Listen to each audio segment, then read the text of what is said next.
Mag die Here jou vandag gesond maak. Mag hy jou genees in die naam van Jesus.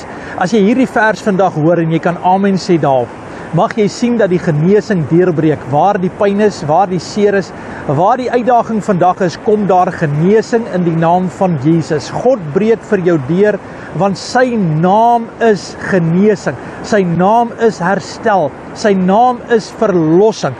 In Exodus 15 vers 26 sê, want ek is die Here wat jou gesond maak. Hoor dit vandag. Dis die woord van die Here vandag vir jou. Genesing breek op hierdie oomblik vir jou deur. Vra die Here, sê dit, noem dit by die naam. Sê in die naam van Jesus en dan noem jy jou siekte. Sê, wees gesond in Jesus se naam. In Jesus se naam. In hierdie wonderlike naam bo elke naam, ons Here Jesus Christus, maak hy jou vry.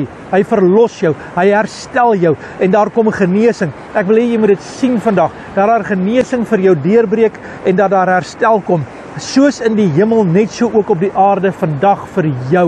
So daar's 'n plan, 'n genesende plan in die hemel en op hierdie oomblik breek dit deur en dit kom tot daartoe waar dit nodig is vandag in Jesus se mooi naam. God genees nie maar net 'n mens se liggaam nie.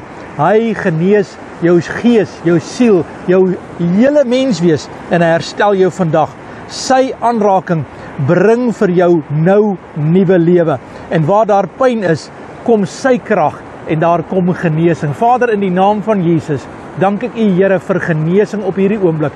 Ek dank U dat U deurbreek. Ek dank U dat daar herstel kan wees. Ek dank U, Here, dat U is die God wat gesond maak en dat ons vandag kan weet dat die vurige gebed van die regverdige dra groot krag. En in die naam van ons Here Jesus Christus bid ek vir genesing en herstel. En ons dank U, Here, daarvoor. Amen en God bless.